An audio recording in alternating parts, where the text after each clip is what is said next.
नमस्कार, उदयपुर न्यूज के इस बुलेटिन में आपका स्वागत है। खबरों में जाने से पहले नजर डालते हैं अब तक की सुर्खियों पर। कांकरी डूंगरी का महापड़ाव राष्ट्रीय राजमार्ग 8 पर पहुंचा। आदिवासियों ने पथराव कर पुलिस को खदेड़ा। हाईवे हुआ जाम।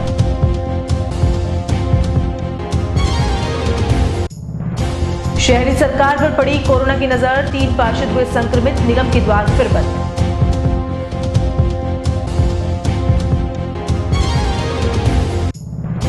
गुलाबबाग का सुसाइड नोट पढ़कर जिम्मेदारों की भी आंखें हुई नम। औचक निरीक्षण के बाद काम हुआ शुरू। उप महापौर ने शहर वालों से मांगे 15 दिन। और लक्ष्मी विलास फिर से हुई गैर सरकारी। सामान और क्षेत्रफल की काउंटिंग कर पूर्व मालिक को ही सौंपा चार्ज। अब खबरें विस्तार से। सबसे पहले बात करते हैं महापड़ाव के हाईवे पर पहुंचने की। आप सभी के लिए एक महत्वपूर्ण खबर है। अगर आप किसी काम से सड़क मार्ग से होते हुए गुजरात जा रहे हैं तो सतर्क हो जाइए या अभी रुक जाइए, क्योंकि खेरवाड़ा वाले मार्ग से अहमदाबाद वाले राष्ट्रीय राजमार्ग 8 पर रीट अभ्यर्थियों ने महापड़ाव डाल दिया है। यह महापड़ाव करीब 18 दिनों से डूंगरपुर जिले की कांकरी डूंगरी पर डाला गया था। सरकार के कई नुमाइंदे समझाइश के लिए आए भी, लेकिन किसी को सफलता नहीं मिली। आपको बता दें कि 2018 में रीट अभ्यर्थियों की 1167 रिक्त पदों की भर्ती प्रक्रिया को संपादित नहीं किए जाने के विरोध में आदिवासी अंचल के लोगों ने कांकरी डूंगरी पर पड़ाव डाला था। साथ ही राजस्थान सरकार से भर्ती देने की मांग की थी, लेकिन करीब 18 दिन बीत जाने पर भी सरकार द्वारा कोई सुनवाई नहीं होने पर गुरुवार को सभी अभ्यर्थियों ने समर्थकों के साथ उदयपुर अहमदाबाद नेशनल हाईवे 8 पर महापड़ाव डालते हुए जाम कर दिया था। इससे पहले भारतीय जनता पार्टी, कांग्रेस और भारतीय ट्राइबल पार्टी के कई नेता इन अभ्यर्थियों से कांकरी डूंगरी पहाड़ पर जाकर मिल चुके हैं और इनके साथ खड़े रहने की बात भी कही थी, लेकिन सरकार द्वारा मांगे पूरी नहीं किए जाने पर बुधवार को हजारों की संख्या में आदिवासी अंचल के लोग सड़कों पर आ गए हैं। कोरोना काल में मुख्य मार्ग पर हजारों की संख्या में लोगों के इकट्ठे होने से संक्रमण फैलने की भी संभावनाएं बन रही हैं। वहीं आदिवासी अंचल के लोगों द्वारा किया गया यह आंदोलन राजस्थान सरकार के लिए बहुत बड़ी चुनौती बन सकता है, क्योंकि पूर्व में भी ऋषभदेव क्षेत्र में आदिवासियों द्वारा किया गया आंदोलन किसी से छुपा नहीं है, जब 2 लोगों को अपनी जान से भी हाथ धोना पड़ा था। वहीं डूंगरपुर जिला पुलिस का भारी जाब्ता भी मौके पर पहुंच गया और प्रदर्शनकारियों और पुलिस के बीच झड़प की सूचना भी सामने आई। खबर लिखे जाने तक किसी प्रकार की समझाइश की बात सामने नहीं आई, लेकिन आधा दर्जन पुलिसकर्मियों के घायल होने की सूचना के साथ ही पुलिस की गाड़ियां क्षतिग्रस्त होने की बात भी सामने आई है। कोरोना काल में सैकड़ों लोगों का एक साथ हाईवे पर जाम लगाना जानलेवा साबित हो सकता है। वहीं खासो आम को भी काफी परेशानी का सामना करना पड़ सकता है। पे खड़ा भी रह गया, डायरेक्टर को अंदर नहीं घुसने दिया, मैंने मना कर दिया, नहीं आना अंदर, तो जाके काम होता है। मैंने स्कूल भी ऐसे ही बंद की, मैंने हॉस्पिटल भी ऐसे ही बंद किया, मैंने पटवार मंडल पे ताला लगा दिया था, तो जाके मैंने जीत हासिल की। जब तक अपन इस तरह के कोई कदम नहीं उठाएंगे, ये सरकार बहरी होकर बैठी है, कुछ भी होने वाला नहीं है। आज परिस्थिति देख लो, अपन इतनी यहाँ पे इतनी बच्ची क्या है, वो इसके नीचे कैसे बैठे थे बारिश में, तो इन कानों में उनके कुछ तो नया होगा, लेकिन कोई सूद नहीं ले रहे हैं। आप तैयार हो जाइए, हम लड़ने के लिए तैयार हैं, लेकिन समर्थन चाहिए हमें। मैंने रणनीति बैठा दी है, अगर 24 तारीख तक क्या निर्णय लेते हैं, यहाँ की कमेटी क्या निर्णय लेती है, नहीं तो मैं बैठूंगा वहां जाके पहले।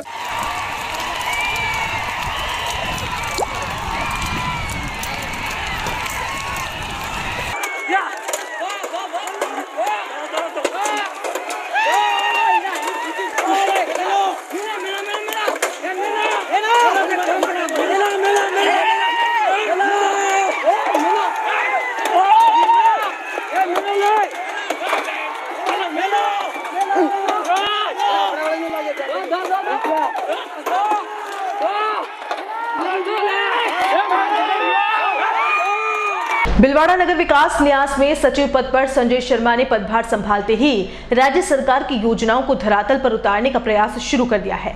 इसके लिए शर्मा ने सभी कर्मचारियों को निर्देशित करते हुए कहा कि सरकार की योजनाओं को आमजन तक पहुंचाएं और अपने काम को समय पर पूरा करें।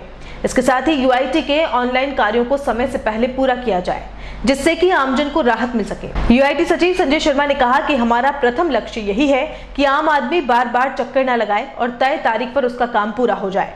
इसके लिए हमने अधिकारियों को निर्देशित किया है कि वे समय पर अपना कार्य पूरा कर लें, जिससे आम आदमी को राहत प्रदान हो सके।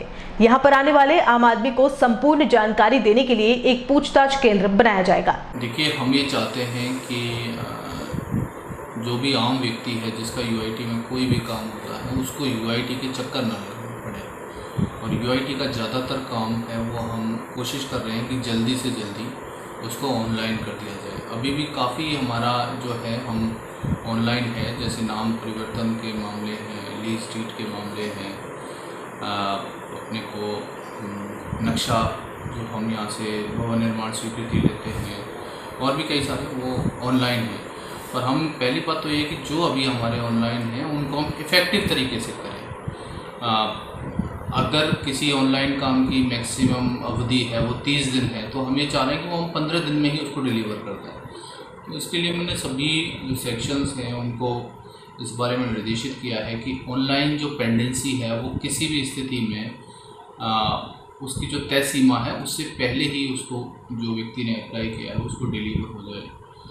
दूसरा ये है कि यहाँ पर हम एक अगर कोई व्यक्ति यूआईटी में आता है जिसको पता नहीं है कि उसको किस तरह से फॉर्म भरना है, किस तरह से उसको आवेदन करना है, क्या क्या दस्तावेज़ों की आवश्यकता होगी, ऐसी के लिए हमने यहाँ एक पूछताछ केंद्र स्थापित कर रहे हैं। दिन हो जाएगा शुरू, और उसमें हम ये भी कोशिश कर रहे हैं कि हम अगर कोई व्यक्ति किसी पर्टिकुलर सेवा की प्रोसीजर के बारे में जानकारी लेना चाहते हैं तो हम लिखित में भी उसको वो जानकारी देते हैं। तो इससे एक तो ये होगा कि एक तो कोविड का है, महामारी का समय चल रहा है, तो अननेसेसरी लोग जो ऑफिस जिनको ज़रूरत नहीं है, क्योंकि हम तो ये चाहते हैं कोई भी यूआईटी में चक्कर ना लगाए, यूआईटी का सारा काम ऑटोमेशन से हो जाए। कोई व्यक्ति क्लिक करे, कंप्यूटर पे जाए, एसएसओ आईडी बनाए, वहाँ से वो अप्लाई करे और वो सारी चीज़ को कंप्यूटर पे ही डिजिटल डिलीवर हो जाए। तो इस तरह का हम कलेक्टर साहब के भी निर्देश यही है कि ये जो पूरी प्रक्रिया है वो ऑटोमेशन पे आ जाए। तो जल्दी हम कोशिश करेंगे कि ये हम जितनी भी सेवाएं हैं जो ऑटोमेशन पे अभी आ चुकी हैं वो इफेक्टिव तरीके से चलें, और जो अभी नहीं आई हैं उनको जल्दी से, क्योंकि निर्माण कार्य छोटे बड़े तो लगभग 200 के आसपास हैं, जिनमें छोटे निर्माण कार्य भी हैं, बड़े भी हैं, जो अलग अलग जगहों पे चल रहे हैं, और वो एक कंटिन्यूस प्रोसेस है। निर्माण कार्य स्वीकृत होते हैं, चलते हैं, ऐसा नहीं है। जो समीक्षा कर रहे हैं, अगर किसी भी योजना में कहीं कोई डिले हो रहा है किसी भी वजह से, तो उस डिले के कारणों को पहचान के हम यूआईटी के सभी कर्मचारियों को बहुत सख्ती से निर्देशित किया गया है कि किसी भी प्रकार की शिथिलता ना बरतें अपने काम में। अगर कोई भी कर्मचारी किसी भी प्रकार की लापरवाही बरतता हुआ पाया जाता है तो उसके खिलाफ। गुलाबबाग के सुसाइड नोट को पढ़कर न सिर्फ शहरवासी रोए बल्कि माली भी फूट कर रो पड़ा।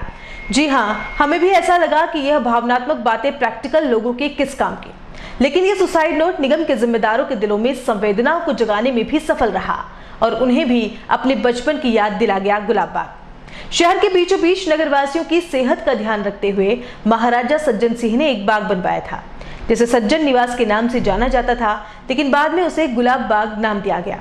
कभी अपनी सुंदरता पर इतराने वाला गुलाबबाग इन दिनों अपनी दुर्दशा पर रो रहा है, और न सिर्फ गुलाबबाग रो रहा है बल्कि शहरवासी भी खासे चिंतित नजर आ रहे हैं। नगर निगम में पिछले बोर्ड ने न सिर्फ गुलाबबाग का गला दबाया बल्कि सबसे खूबसूरत कमल तलाई को भी टाइल्स चढ़वाकर मार डाला है। ये बात दबे स्वरों में उप महापौर पारस सिंघवी ने भी कबूल की है।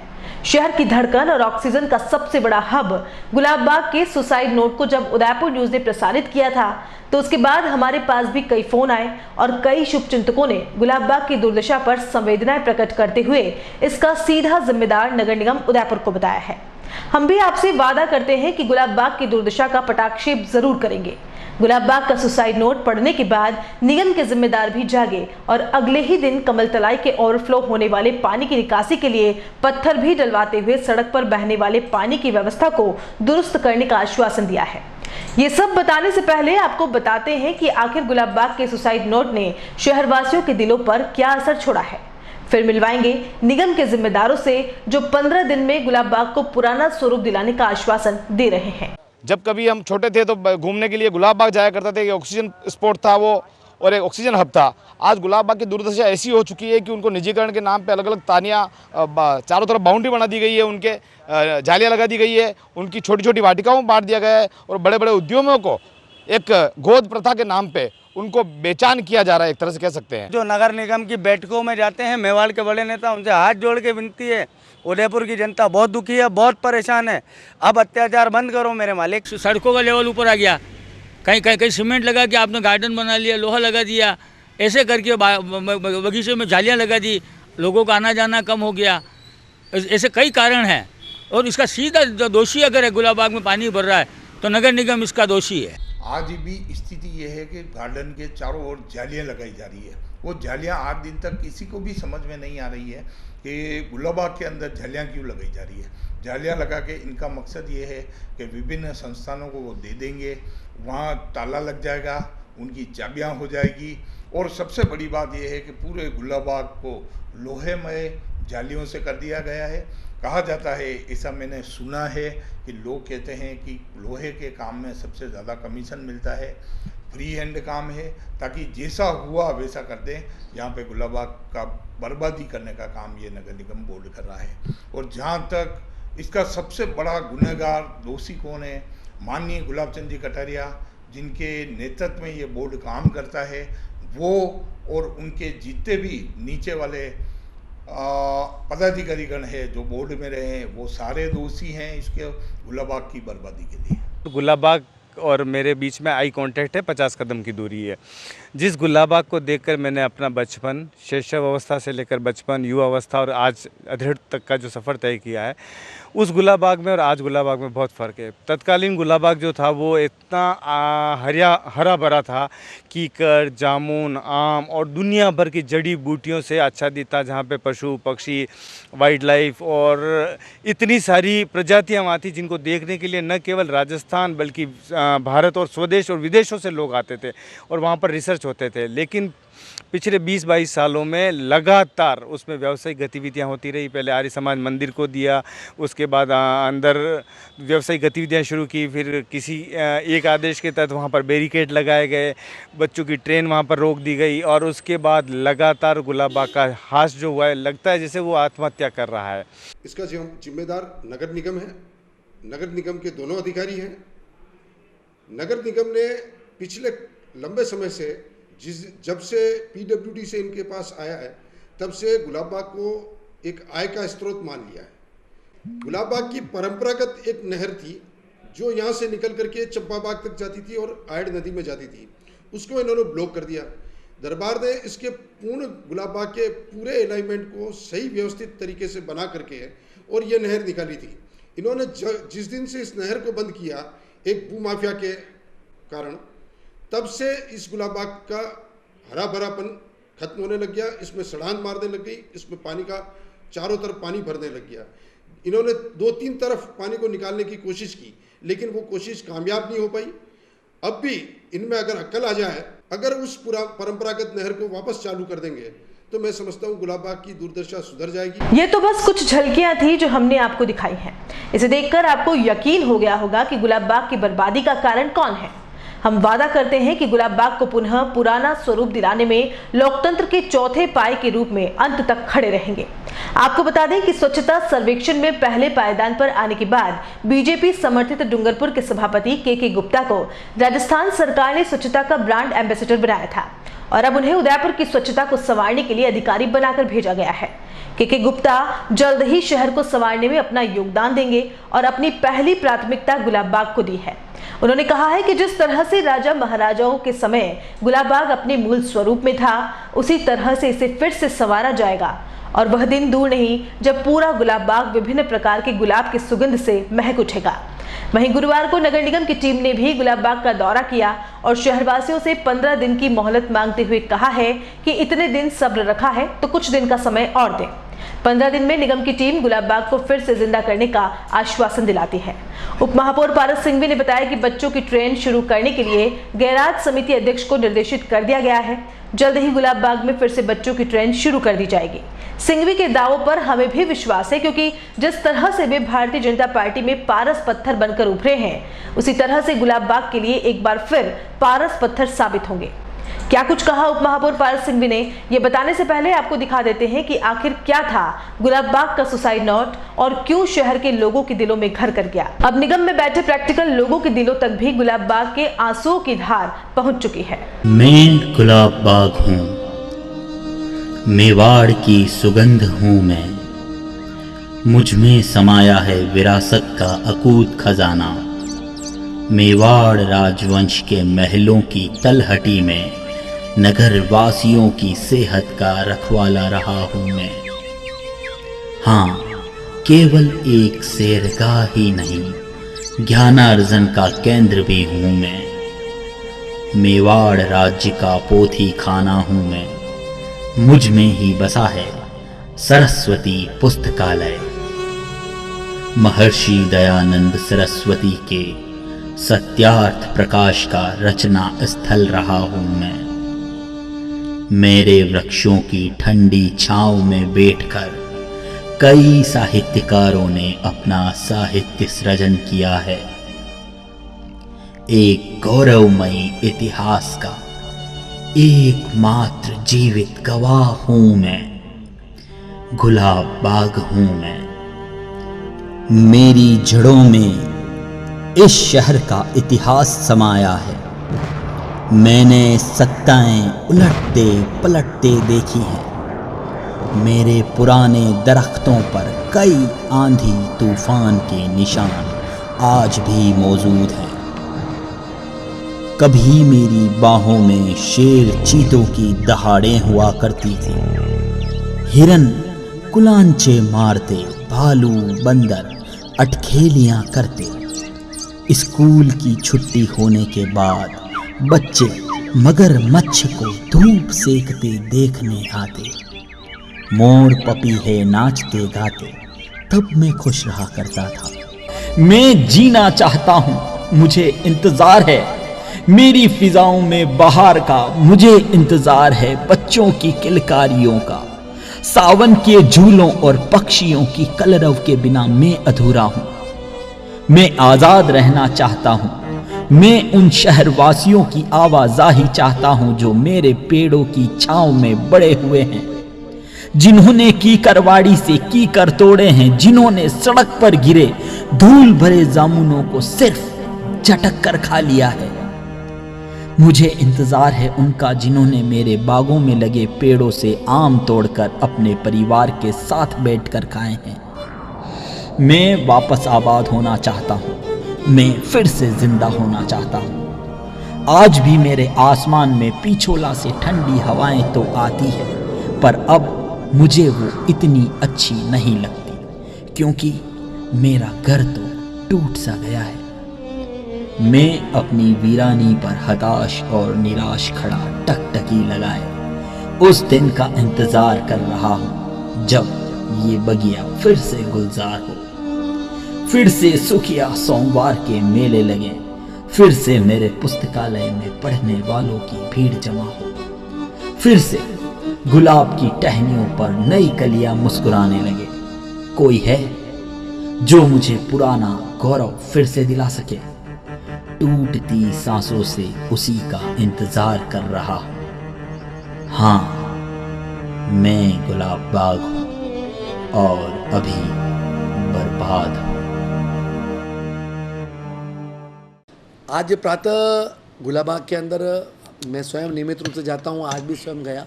जिन वाटिकाओं के अंदर पानी अभी वर्तमान में बारिश बंद होने के बाद भी भरा हुआ, उनको निकासी का काम करवाया जा रहा है। लगभग 90% वाटिकाएं बारिश से पूर्ण रूप से खाली हो गई है। महापौर जी के साथ में अभी उनके आदेश से अभी 12:30 बजे हमने वहाँ पर गुलाबाग का दौरा किया, और जहाँ महात्मा गांधी की मूर्ति लगी हुई है, गांधी जी की प्रतिमा के पीछे की जो पार्क है, वहाँ पर पूरी तरह से एक तरह से बहुत उजाड़ हो गया था। जो जनता वहाँ पर, या जो लोग उदयपुर की जनता वहाँ पर घूमने के लिए आती है, उनको बहुत देखने में भी और घूमने में भी बहुत दिक्कत का सामना करना पड़ रहा था। हमने पिछले 3 दिन पहले हमारे एक रिटायर्ड RCA के सीनियर अधिकारी तिवारी जी है, रमेश जी तिवारी, उन्होंने कहा कि मैं स्वेच्छा से इस गुलाबाग के लिए अपनी सेवा देना चाहता हूँ, उन्होंने मेरे को 10 आदमी उपलब्ध कराया जाए। तो हमने 10 आदमी उनको परसों उपलब्ध कराए। 2 दिन से वो वाटिकाओं के अंदर काम प्रारंभ कर दिया है। अभी महापौर जी ने कहा पारसी स्वास्थ्य शाखा के भी 40-50 लोग और कल और लगाओ, जिससे कि यह जो वाटिका है तीनों जो सामने गांधी जी के, इसका एक पार्ट अपन बहुत अच्छी तरह से एक बार कर देवे। तो कल शायद 40 आदमी, मैं कोशिश करूंगा कि स्वास्थ्य शाखा से हम 40 आदमी वहाँ पर उपलब्ध कराएंगे और वो जो तिवारी जी हैं वो स्वयं खड़े रहकर उन आदमी को निर्देशित करते हुए उस पार्क का व्यवस्थित रूप से काम करने का प्रयास करेंगे। मैं आपको निवेदन करना चाहता हूँ, जो कमल तले के पास में जो नाले का पानी वाटिकाओं के अंदर आता था, वहाँ पर भी ठेकेदार ने महापौर जी के निर्देश में अपने पत्थर डलवा दिए हैं और वो जो नाली छोटी थी उस नाली को ऊपर बढ़ाने का काम कर दिया गया है। जैसा बोर्ड की बैठक के अंदर भी हमारे छोगालाल जी भाई साहब ने कहा था कि गुलाबाग के अंदर रोड का पानी अंदर आ जाता है, वह कार्रवाई भी हम करने के लिए बिल्कुल निश्चित रूप से कर रहे हैं। और जो रोड का पानी बरसात का गुलाबाग के अंदर आता था उसको भी हम व्यवस्थित ऐसा कर देंगे 5-7-10 दिन के अंदर ही कि वह पानी सारा रोड के ऊपर जाएगा, गुलाबाग के अंदर वह वाटिका का पानी नहीं आएगा। और कमल तले का जो ओवरफ्लो का पानी है वो सीधा बाहर की नाली से निकलकर रोड के वहाँ पर जाएगा। गुलाबाग की वाटिकाओं के अंदर जो अनाधिकृत रूप से पानी भरा हुआ है वह नहीं आएगा। हमारी इच्छा है कि गुलाबाग हमारा प्राण है। मैंने पहले भी कहा कि गुलाबाग हमारे उदयपुर की धड़कन है, यह बहुत अच्छा होना चाहिए। लेकिन मैं पूर्व में भी कहता आया हूँ, दरबार के टाइम पे से ये पानी पिछोला से होता हुआ गुलाबाग के अंदर आता था। वर्तमान में कोई नया पानी आ गया हो ऐसा कोई भी बात नहीं है, लेकिन हाँ कुछ कमियां अगर हमारी रही है तो उसको हम सुधारने का काम करेंगे और उदयपुर की जनता को यह गुलाबाग पहले जैसा खूबसूरत हुआ करता था वापस लाने का प्रयास करेंगे। हर दृष्टि से हर जगह हमारे हर विभाग ने, चाहे वो स्वास्थ्य शाखा हो, चाहे वो गैराज शाखा हो, बच्चों की ट्रेन का मामला हो, महापौर जी ने कहा, हमारे मनोहर जी से भी बात हुई है, उन्होंने भी कहा कि उसका वर्क ऑर्डर हो गया है और उन्होंने कहा था हम काम चालू कर देंगे। तो शायद हो सकता है ट्रेन का काम भी शीघ्र प्रारंभ हो जाए। उद्यान शाखा के महेश जी भी दिन में 2 बार वहाँ पर जाकर उसका काम कर रहे हैं। मैं जनता जनार्दन से आपके चैनल के माध्यम से हाथ जोड़कर निवेदन करता हूँ कि थोड़ा और इंतज़ार करें। इतना इंतज़ार किया आपको गुलाबाग नहीं, फतेह सागर नहीं, मेवाड़ दर्शन दीर्घा नहीं, गोवर्धन सागर नहीं, हर पार्क हर गली मोहल्ला बहुत सुंदर करने का नगर निगम का यह बोर्ड महापौर GS टांग साहब के नेतृत्व में काम करने का प्रयास कर रहा है। उदयपुर की द ललित लक्ष्मी विलास होटल का पोजीशन एक बार फिर जिला प्रशासन ने होटल प्रबंधन को सौंप दिया है। हाईकोर्ट के आदेश के बाद में जिला कलेक्टर ने होटल में लगाए गए रिसिवरी के बोर्ड भी हटा दिए और फिर से होटल का मालिकाना हक प्रबंधन को सौंप दिया है। इससे पहले CBI कोर्ट ने जिला कलेक्टर को होटल संपत्ति अपने कब्जे में लेने के आदेश दिए थे। ऐसे में संपत्ति का सत्यापन भी बुधवार को पूरा हुआ। संपत्ति सत्यापन में होटल के सभी कमरों, सामान और 13,76,204 वर्ग फीट में फैली अचल संपत्ति की भी सूची तैयार की है। कोरोना के बढ़ते संक्रमण के कारण अब बाजारों में ऑर्गेनिक फसल और सब्जियों की डिमांड बढ़ने लगी है और आप सभी ने भी आज से पहले ऑर्गेनिक सब्जियों के बारे में खूब सुना होगा, लेकिन आज हम आपको जो बताने वाले हैं ये सच के साथ अद्भुत भी है। जी हाँ, हम बात कर रहे हैं ऑर्गेनिक अंडों की। उदयपुर के संजय कुमार ने अपने फार्म हाउस में मुर्गी पालन के साथ साथ अंडों को भी ऑर्गेनिक बनाया है। जिसने भी इसके बारे में सुना वो इसकी मांग करने लगा। संक्रमण के चलते आमजन अपनी इम्यूनिटी बढ़ाने के लिए पौष्टिक आहार को लेकर काफी सजग दिखाई दे रहा है। हर व्यक्ति खुद को संक्रमण से दूर रखने के हर संभव प्रयास भी कर रहा है। इस बीच उदयपुर के संजय कुमार के शौकियाना अंदाज ने शहरवासियों को ऑर्गेनिक अंडे भी उपलब्ध करा दिए हैं। संजय कुमार का उदयपुर गोगुंदा हाईवे पर चोर बावड़ी के समीप फार्म हाउस है, जहां उन्होंने मुर्गी पालन शुरू किया था। मुर्गी पालन के साथ साथ संजय कुमार ने उत्तम गुणवत्ता वाले अंडों के उत्पादन के लिए सोचा और अपनी मुर्गियों को सिर्फ ऑर्गेनिक खान पान दिया। मुर्गियों के लिए RO के पानी की व्यवस्था की और जैविक खाना देकर अंडों को भी जैविक बना दिया। बाजार में सरलता से उपलब्ध होने वाले अंडों की कीमत आमतौर पर 5 से 7 रुपए होती है, लेकिन संजय कुमार को ऑर्गेनिक अंडों के उत्पादन के लिए एक अंडे पर करीब 25 रुपए से ज्यादा की लागत आ रही है। फिर भी मार्केट में इन ऑर्गेनिक अंडों की मांग बढ़ रही है। हालांकि इन अंडों का वजन और आकार दूसरे अंडों के मुकाबले ज्यादा बड़ा है। ऑर्गेनिक अंडों के उत्पादन को अपना पेशा बनाने के बजाय संजय कुमार ने इसे अपना पैशन बना लिया है और जुनून के साथ इसके उत्पादन में लग गए हैं। संजय कुमार ने बताया कि उनके फार्म हाउस पर करीब 400 मुर्गियां हैं जो करीब 100 से ज्यादा अंडे देती है। मुर्गियों के पालन पोषण के साथ ही उनके भोजन का भी विशेष ध्यान रखा जाता है। मुर्गियों के खानपान को पेस्टिसाइड, यूरिया और उससे उत्पादित वस्तुओं से मुक्त रखा गया है। मिलावटी भोजन से मुर्गियों को दूर रखने से ही उत्तम गुणवत्ता के अंडे मिलने शुरू हुए हैं और इन अंडों को बाजार के अंडों से 6 गुना ज्यादा भाव देकर भी लोग खरीदते हुए नजर आ रहे हैं। आइए आपको बताते हैं क्यों है ये अंडा ऑर्गेनिक। सर्दियों के इनका डिफरेंट रिक्वायरमेंट है, फॉर्मुलेशन ही टोटली डिफरेंट है, ऑल द 3 सीजन। एक जो होता है ना, जैसे बनाते समय जो इसमें स्मेल आती है, आप एग खाइए, उससे अलग आएगी स्मेल ना। आप बिल्कुल आप खाइए हमारा एग ले जाके, फिर हमें बताइए, आपके कमेंट्स ज़्यादा अच्छे होंगे। मैं तो एग्स के अलावा कुछ खाता नहीं हूँ, मीट शीट खाता नहीं हूँ, चिकन खाता नहीं हूँ। चिकन का हमारी बिल्कुल इच्छा नहीं थी काम करें, पर हमने इनको डेडिकेट कर दिया ये well to the welfare of my staff. It is not my business. मैं ग्लास टेक्नोलॉजी से हूँ। अच्छा। और पूरा इंडिया मेरे जर्मन कंपनी के लिए काम करता हूँ। इंडिया मेरा टेरिटरी है। इसके अलावा भी कई कंट्रीज हैं मेरे उसमें, और ग्लास टेक्नोलॉजी में we are the best in the world.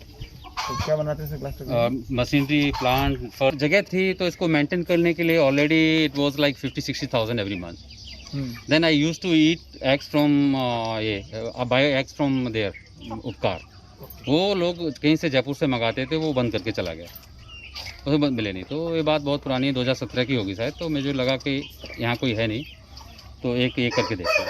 तो मैंने इसके लिए एक बेंगलोर यूनिवर्सिटी के जो प्रोफेसर हैं, head of the department of poultry and science, उनको हायर किया।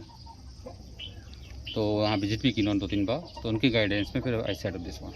मतलब सर ये बिजनेस जो है मतलब बेनिफिशियल है या नहीं, मतलब आपको इसको? ये बेनिफिशियल है, लेकिन मैं उतना डेडिकेटेड तरीके से नहीं कर पाता हूँ, पर उतना सेल होनी चाहिए। नहीं मतलब एक बिजनेसमैन के हिसाब से एक बिजनेसमैन इसमें इन्वेस्ट करे, बहुत ज़्यादा एनकरेजिंग नहीं है। अब जैसे यहाँ एक अगर मैं 2 इसका डबल प्रोडक्शन कर दूँ, वो सेल हो, तब तो ठीक है, हम सोच सकते हैं कि हमारे इसका इंफ्रास्ट्रक्चर कॉस्ट। सर कितना आपका एक प्रोडक्ट एक दिन में हो जाता है? इनमें ऐसे अभी ऑन एवरेज 150 का 160 170 होता है। अभी 100 के आसपास हो रहा है, क्योंकि हमने यहाँ से ट्रांसफ़र किए हैं कुछ बार। अच्छा, ये ऑर्गेनिक अंडा है तो इसकी कीमत कहाँ कितने तक पड़ती है आप? हमारे को इसकी 25 से 26 रुपये कॉस्ट पड़ती है।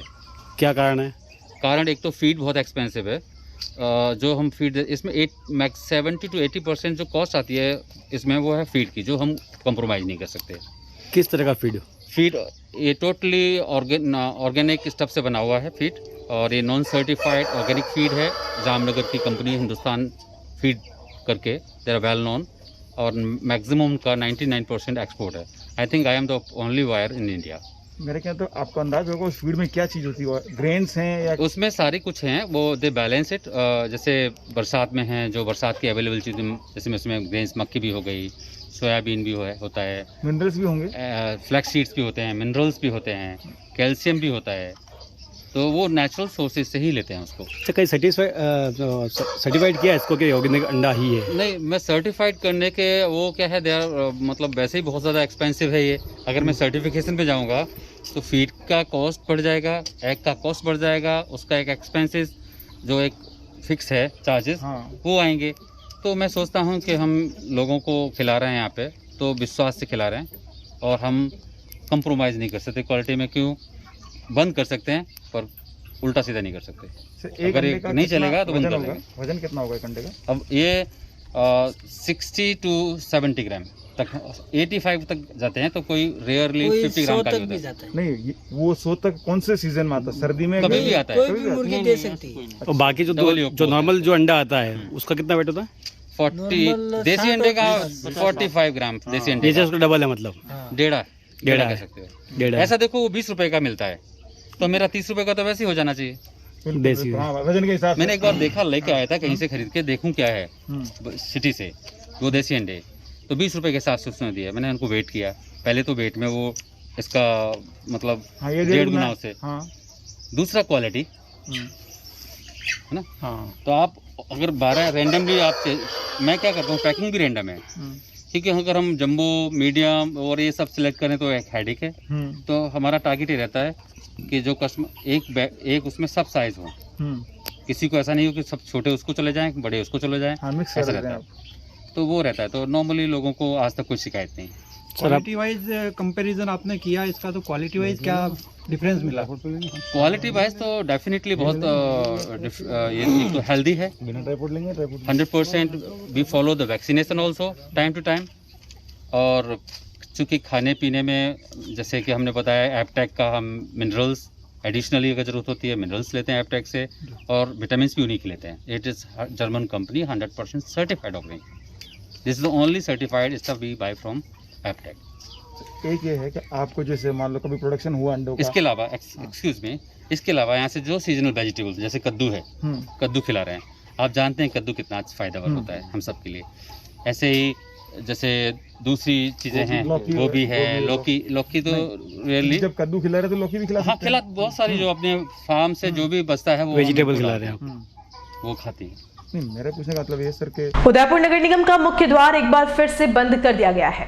शहर के 3 पार्षद कोरोना संक्रमित हो गए, जिसके चलते निगम में हड़कंप मच गया है।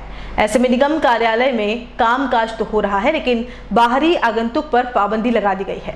अति जरूरी काम होने पर ही लोगों को दूसरे रास्ते से प्रवेश दिया जा रहा है। आपको बता दें कि पूर्व में भी निगम के अधिकारी और कर्मचारी कोविड-19 के संक्रमण की चपेट में आए थे, जिसके चलते 7 दिन तक निगम में बाहरी व्यक्तियों के प्रवेश पर पाबंदी लगाई गई थी। भीलवाड़ा जिला मुख्यालय के अजमेर रोड स्थित अजमेरा हॉस्पिटल में हर वर्ष की भांति इस वर्ष भी भंवरलाल अजमेरा की तृतीय पुण्यतिथि कार्यक्रम आयोजित किया गया। इस दौरान श्रीमती उर्मिला देवी अजमेरा, मनीष अजमेरा, डॉक्टर आशीष अजमेरा, पंकज अजमेरा, दीपक अजमेरा परिवार ने हॉस्पिटल में 51 मरीजों को सैनिटाइजर, मास्क सहित बिस्किट व फल के पैकेट मरीजों को वितरित किए गए। डॉक्टर आशीष अजमेरा ने मरीजों को कोविड-19 के बचाव के लिए सैनिटाइजर, मास्क की उपयोगिता का महत्व बताया। इस दौरान अजमेरा परिवार सहित हॉस्पिटल का स्टाफ मौजूद था। उदयपुर जिले के भिंडर कस्बे में पहला प्लाज्मा डोनर के रूप में शूरवीर सिंह का नाम सामने आया है। आपको बता दें कि भिंडर नगर से लगभग 100 कोरोना पॉजिटिव मरीज आ चुके हैं। उनमें से ठीक होकर आए मरीजों में से शूरवीर सिंह राठौर ने प्लाज्मा डोनेट पर सहमति जता दी। शूरवीर 6 अगस्त को कोरोना को हराकर अपने गृह नगर भिंडर पहुंचे थे। वहीं गुरुवार को प्लाज्मा डोनेशन किया गया। शूरवीर सिंह भिंडर ने पहले प्लाज्मा डोनर बनने का गौरव हासिल किया है। इसके साथ ही मानवता की मिसाल कायम करने की अपील भी की है। मैं शूरवीर सिंह राठौर, मुझे खुशी हुई कि भिंडर नर्सिंग स्टाफ की तरफ से मुझे प्रथम अवसर मिला है भिंडर में प्लाज्मा डोनेट करने का। वह हितेश जी व्यास का भी पूरा सपोर्ट रहा है मुझे और वह मानव कल्याण के लिए। मैं भिंडर के सारे युवाओं को प्रेरित करता हूं कि प्लाज्मा डोनेट के लिए, मानव कल्याण के लिए सभी आगे आके अपना प्लाज्मा डोनेट करें। जय राजपूताना, जय भारत। कोविड-19 के बढ़ते संक्रमण को देखते हुए अब सरकार के नगर निकायों को भी पावर देते हुए चालान काटने के निर्देश दे दिए हैं। उदयपुर जिले में भी कोरोना मरीजों के आंकड़े लगातार बढ़ते जा रहे हैं। खासकर इन दिनों तो रोजाना शतक पर आंकड़ा पहुंच चुका है। ऐसे में कोरोना की चेन को तोड़ना आवश्यक हो गया है। सरकार की ओर से जारी आदेश में कोरोना की जंग से जीतने और लोगों में जन जागरूकता करने के लिए गली मोहल्ले और चौराहों पर वायरस से बचाव संबंधित उद्घोषणा के साथ रिक्शा पर माइक लगाकर जागरूक किया जाएगा। नो मास्क नो एंट्री अभियान के तहत बिना मास्क लगाने वाले और सोशल डिस्टेंस की पालना नहीं करने वालों पर कार्रवाई करते हुए चालान काटे जाएंगे। इसके अलावा रेलवे, बस स्टैंड, अस्पताल, सब्जी मंडियों और भीड़ भाड़ वाली जगहों पर लघु पोस्टर और बोर्ड लगाने का काम किया जाएगा। डिप्टी मेयर पारस सिंघवी ने बताया कि जिला प्रशासन की ओर से धारा 144 भी लागू की गई है। ऐसे में 5 या उससे अधिक व्यक्ति एक जगह पर एकत्र नहीं हो सकते। इसके लिए भी पूरी तरह से निगरानी रखी जाएगी। राज्य सरकार का एक आदेश आया है, दिनांक 23/9/2020 को वर्तमान में आदेश निकला। उसके पूर्व भी राज्य सरकार ने आदेश किया था, लेकिन उसकी अनुपालना में अभी वर्तमान में एक आदेश और देता साहब के जयपुर से यहाँ पर आया है शासन सचिव की तरफ से, कि जहाँ पर भी गली में, मोहल्ले में, किसी बाज़ार के अंदर अगर सोशल डिस्टेंसिंग मेंटेन नहीं होती है या किसी व्यक्ति का मास्क लगा हुआ नहीं होता है, क्योंकि कोविड-19 पूरे उदयपुर के अंदर नहीं, राजस्थान के 5-6 शहरों में विशेष रूप से ज़्यादा फैल रहा है। और वहाँ पर राज्य सरकार ने अभी तुरंत गति से कलेक्टर साहब के आदेश से 144 धारा भी लगा दी है। लेकिन अभी उसकी 144 धारा लगाने के पश्चात भी कुछ लोग उसकी पालना नहीं कर रहे हैं और उनकी वजह से यह बीमारी जो एक वाकई में बहुत ज़्यादा घर कर गई है और घरों घरों पर इस बीमारी का फैलाव होता जा रहा है, जिससे कि घर के घर उजड़ रहे हैं, मृत्यु हो रही है लोगों की। तो राज्य सरकार के आदेश की पालना में हमारे जो सफाई जमादार हैं, सफाई इंस्पेक्टर्स हैं, हमारे जो स्वास्थ्य की दृष्टि से जो अधिकारी काम करते हैं, उनको पूर्ण रूप से आदेशित किया गया है सरकार के द्वारा कि इस पर जुर्माना वसूला जाए।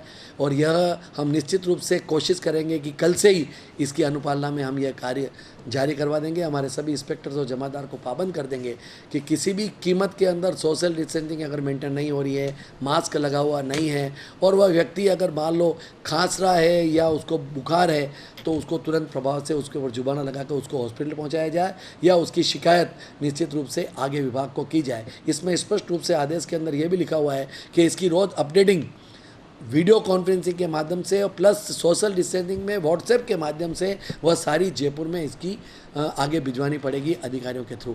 इसलिए मेरा उदयपुर की इस जनता से निवेदन है, आप सोशल डिस्टेंसिंग मेंटेन करें, राज्य सरकार के निर्देशों का पालन करें, केंद्र सरकार के निर्देशों का पालन करें, और जो वर्तमान में सरकार निर्देश दे रही है उसका पालन नहीं करने पर नगर निगम या संबंधित विभाग अगर कोई कार्रवाई करता है तो उसकी समस्त जिम्मेदारी आपकी होगी। 500 रुपये अधिकतम जुर्माना यह तय किया गया है, इसमें स्पष्ट रूप से लिखा हुआ है।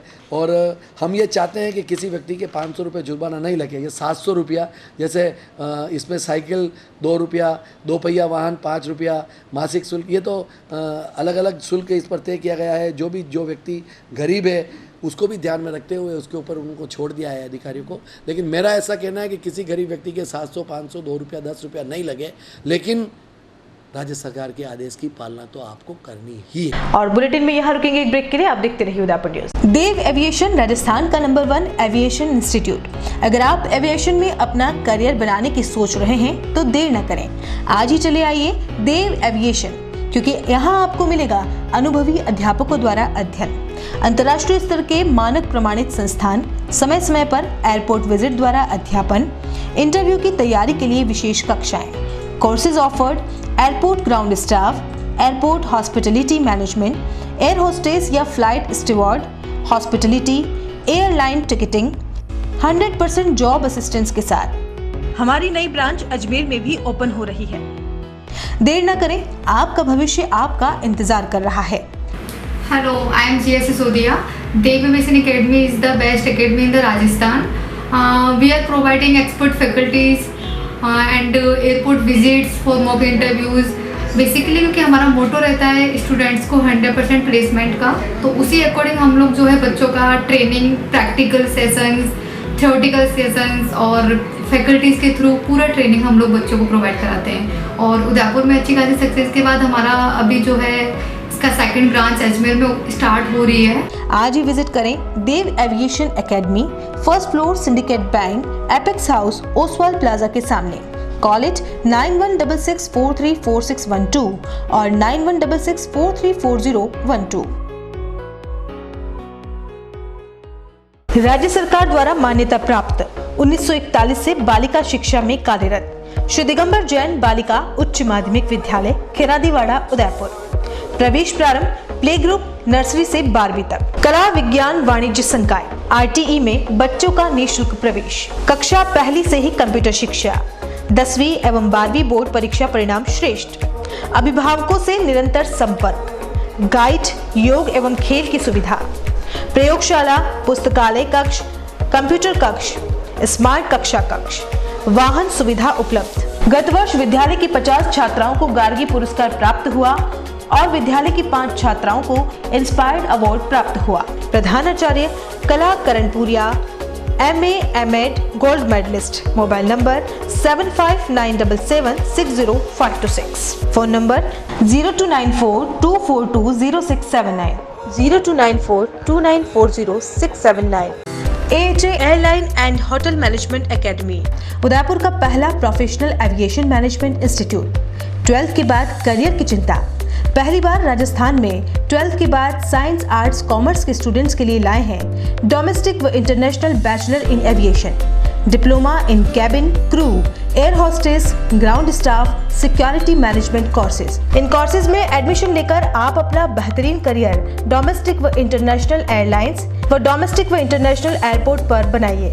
कोर्सेज के साथ प्रत्येक वर्ष एक foreign tour, international airport training, foreign internship Dubai, Thailand, Malaysia, Singapore में। Grooming and personality development classes, spoken English, French and Arabic language classes, yoga, swimming, gym classes. Institute के अनेक स्टूडेंट्स का इंडिगो, स्पाइस जेट, विस्टारा, एयर इंडिया व डोमेस्टिक व international airport पर selection हो चुका है। बनाएं एक अच्छा करियर एविएशन व टूरिज्म फील्ड में। AHA, the first and only institute to start the bachelor's, domestic and international degree in aviation and tourism with 100% job placement in the leading airlines of India and international. Admission open. 1st floor, Paradise Complex, opposite Agrawal Dharmshala, Sector 11, Udaipur. Call it 70231 44442, 8107 392702 website www.ahaudapur.com। हर एक का सपना होता है अपना घर, और वही सपना अब सच होगा ज्ञानेश बिल्डर के साथ।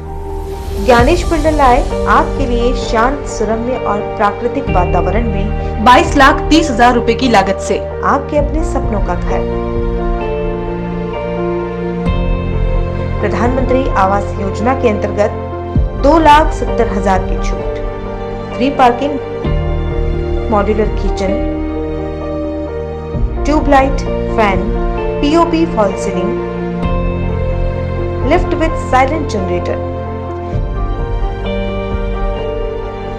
तो फिर अब किराए के घर में क्यों रहना? आज ही विजिट करें royal orchid, near GBH hospital, Pratapnagar, Udaipur. Call 9352525017, 9829592574।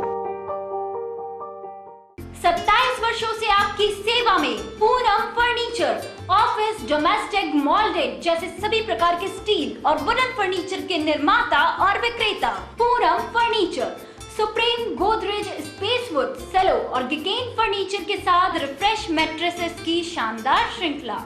अपना घर सजाने के लिए कैश की चिंता छोड़ दीजिए। पूनम फर्नीचर और HDFC बैंक आपके लिए लाए हैं 0% डाउन पेमेंट, 0% ब्याज और बिना किसी प्रोसेसिंग फीस के आसान ऋण योजना। हॉस्पिटल, होटल्स, कॉलेज, कॉर्पोरेट और सभी तरह के गवर्नमेंट एवं नॉन गवर्नमेंट इंस्टीट्यूशन में टर्न की प्रोजेक्ट्स के विशेषज्ञ। उदयपुर का एकमात्र 3 मंजिला भव्य फर्नीचर शोरूम। शादी के विभिन्न पैकेज की विशाल श्रृंखला। 21,000 से लेकर 1,51,000 तक पैकेज उपलब्ध। 37,500 में 11 item, double bed box, side table 2, अलमारी, सिंगल डोर, गद्दे, तकिए, बेडशीट, कंबल set, centre table 4x2, dressing table, बाजोट, कुर्सी 4, यानी आपके बजट में आपकी चाहत का फर्नीचर। घर के आंगन से लगे ससुराल का हर कोना। पूनम फर्नीचर के बिना बेटिया ससुराल न जाए। एक बार पधार कर सेवा का मौका अवश्य दे। Poonam furniture, sector 5, Hiran Magri, main road, Udaipur.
Break के बाद आपका स्वागत है।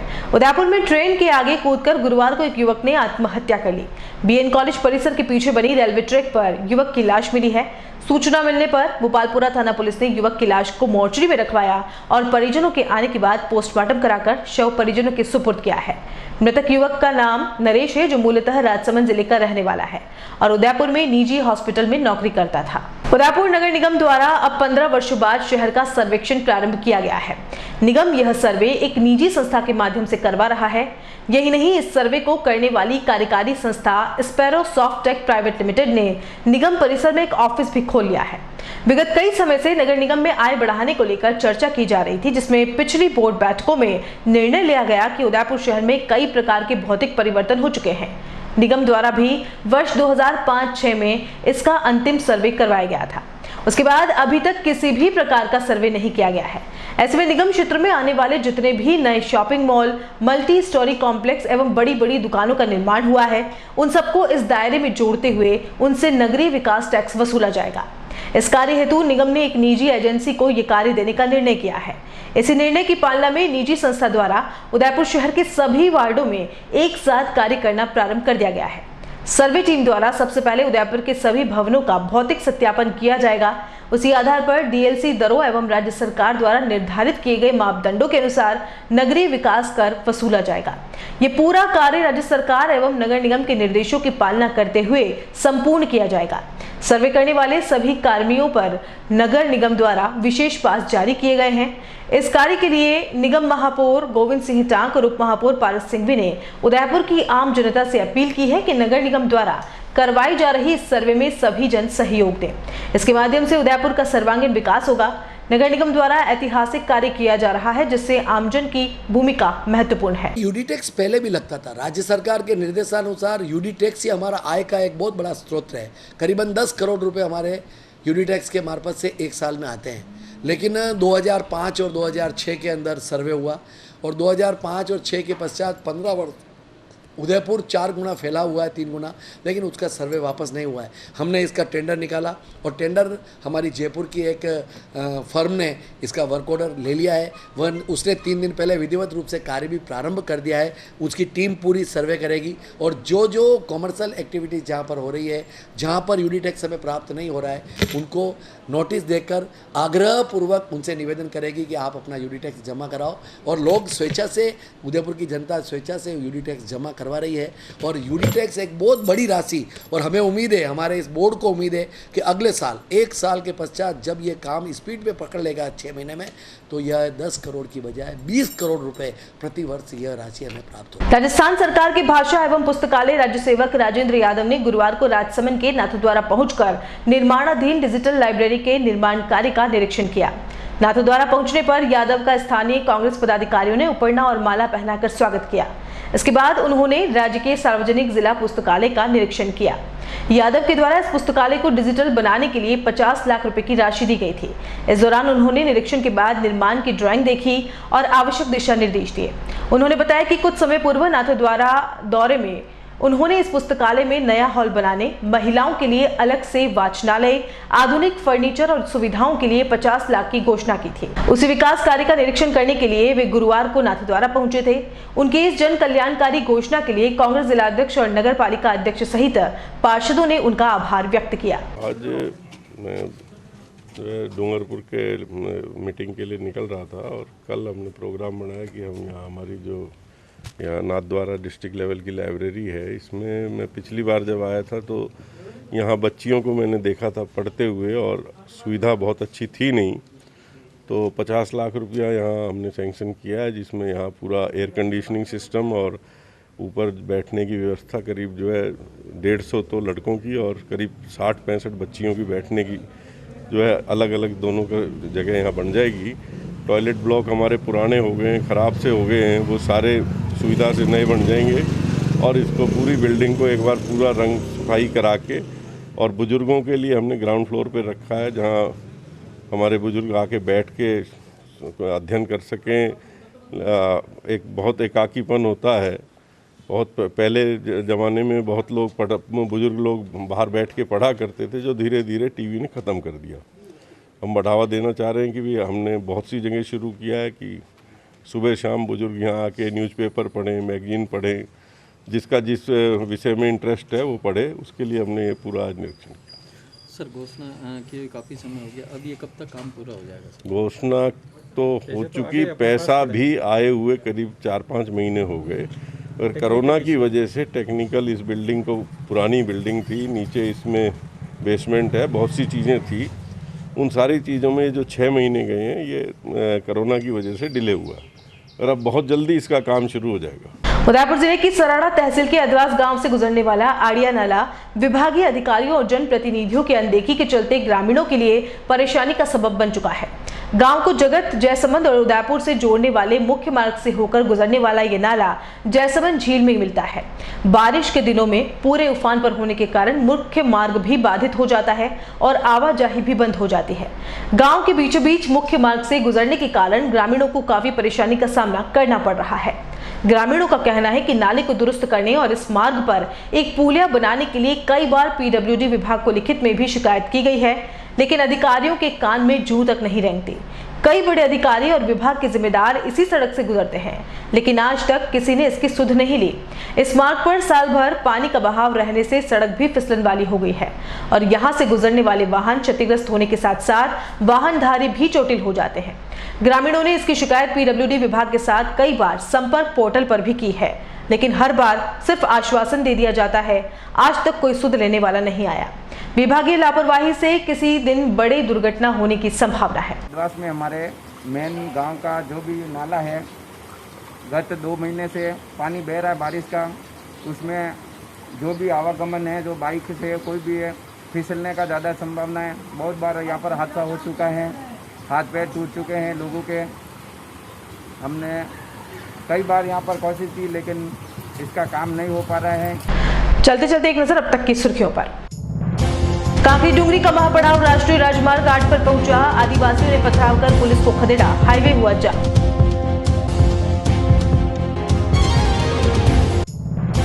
शहरी सरकार पर पड़ी कोरोना की नजर, 3 पार्षद हुए संक्रमित, निगम के द्वार फिर बंद।